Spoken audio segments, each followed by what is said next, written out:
Yo, what's good? It's your boy, and today I'm going to be going over some of the most overrated weapons in Deepwoken. But before we get into that, I just wanted to say, make sure to like, subscribe, and turn on the noties so you can get notified whenever I upload. Also, Discord link in the description. Join up so you can get notifications every single stream and video, as well as just hang out with some cool people, you know what I'm saying? Either way, let's get right into the video. Alright, number one, I'm gonna start it out a little bit of a hot take. Hero blades, bro. Hero blades are low key.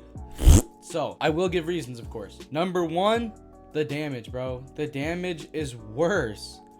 It really is. It's seriously just worse. But not only is the damage mid, but honestly, a lot of the crits are kind of iffy. Like the frost crit is not that good. I'm gonna be honest. I fought a Frost Hero Blade build in a gank the other day on my build.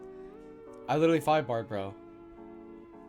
And I don't think the Frost crit is that good, and I don't think the Flame crit is that good, other than the fact that it's kind of a weird hitbox. Of course, you do have two good crits, like the Hero Blade of Wind and the Hero Blade of Shadow. But this is just overall looking at it. And overall, they're kind of mid, honestly.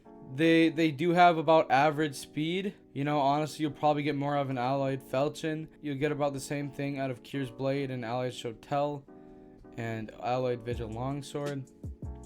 But there's not that much of a noticeable difference. Hero Blade is just kind of like a worse version of the endgame swords. And you get a cool custom crit that only 2 out of 5 Hero Blades have good crits. So they're just kind of mediocre. I think Arc Warder mage builds are crazy. But actual Hero Blades kind of suck. I don't like them. I think Hero Blades are kind of mid. Well, that being said, let's move on to number two. Number two is also a little bit of a hot take, but I feel like it's very factual, and that's Shattered Katana. In my opinion, Shattered Katana is really overrated. Shattered has 30 pen, and a max damage of 33.7 with a 0.74 swing speed. Yes, it has range. It's good, but for example, let's look at Kyr's Blade. Has 0.5 less range, has more damage, it's faster, has pen and chip. I mean, and it has a lower base weapon, and most important of all, you don't need 90 medium to use it. And don't even get me started on what Shattered Katana used to be. Shattered used to be 100 medium to use. Shattered used to be quite literally you had to make your build around Shattered and not just use Shattered as a weapon. It's a lot better now being 90 medium, but even still, a lot of builds still can't use it. And that's stupid in my opinion. I mean, there are just better choices for the weapons. Like Kyr's Blade, Alloyed Vigil Longsword. Those two weapons that I just named are already better. And some would even argue Forgotten Gladius and Serpent's Edge are also just better. So why do people use Shattered so much? I honestly think it's just because it's a katana and people like pen, and also the range advantage is kind of nice. Although some of the weapons I literally just mentioned also have that same range. So it could also be for posers and the crit, but honestly, I just don't see them using that. I think posers is kind of overrated as well. Moving into number three. This is going to piss a lot of people off. I already know it is. Dark Alloy Greatsword. Now, you got to hear me out here, because when we look at heavy weapons, Greatswords, you have Kyr's Cleave that does 57.1 bleed. That's amazing. 57.1 with bleed. It's not only, it's faster as well. Has the same weight and range. And actually has more chip. So why would you ever choose anything else? Another option you have is Railblade. Also, 25 pen.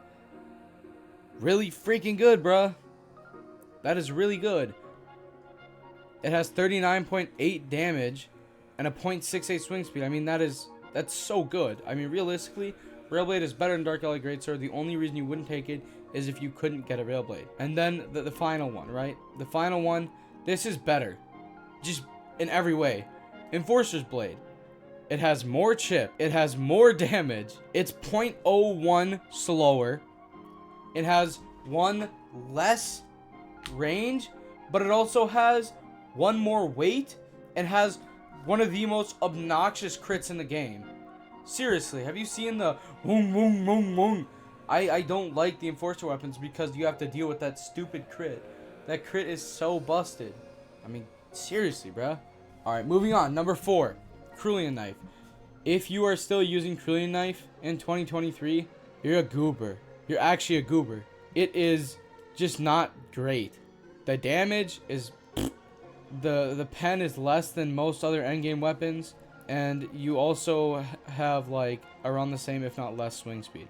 For example, Kyre's Edge has 10% more pen as well as pretty much the same swing speed. I think it's 0.03 less. Or no, it's pretty much got the same damage, 0.03 less, I think. Then you also have the Allied Whaling Knife, which does way more damage, almost 2 damage more, but it does have 5% less pen. But in realistically, that is not making that much of a difference when you gain that much damage. And then don't even get me started on Alloy Tonto, by far the best dagger in the game. Only requires 80 light, that's super doable. Only has 5% pen, but you have more range, you have a little bit of a slower swing speed, and most importantly, no end lag. 0 end lag, whereas everything else has 0.05 seconds. And your max damage is also like 4 higher than Cerulean Knife. So if you're using Cerulean Knife nowadays, you're actually just trolling. I don't get it. Using Cerulean Knife nowadays is actually just a troll. And then last but not least, my favorite weapon in the game actually, or one of my favorite weapons. Sadly, it is kind of mid. The Curved Blade of Winds. It's not that good. Like, I think it genuinely has the second lowest damage out of all the legendary weapons, except for Ignition Deep Crusher. But Ignition Deep Crusher puts on rods, so it's just better. But our Curved Blade of Winds, bro, actually has the lowest damage. I mean, it's lower than Storm's Eye. Storm's Eye is a gun, bro. Like, Buddha. It's actually, sometimes it's just dumb. It doesn't make sense to me sometimes. And if you're going medium, why would you want to use a Curved Blade other than the fact that it's a cool legendary weapon when you could use other stuff? Like, Curved Blade is just, it is not that good, my man. It really is not. It is so overrated. Low damage, low scaling, penetration's alright. It's got 15%. It's eh. Swing speed is high for a sword, but like also pretty sure Storm's Eye is about the same swing speed, 0.05 less, and does 4 more damage. So it does not have any end lag though. So that's a positive. But for the most part, literally does not have any positives. And I honestly feel like it's just kind of mediocre. Curved Blade just is not what it used to be. Curved Blade used to be fire. It's just kind of no, it's not really that special. With all that being said though, those are my top 5 most overrated weapons. If you guys enjoyed this video and want me to make one about the most underrated weapons, make sure to say something in the comments, say something in the Discord. And with that being said, I'll see you guys in the next one. Peace.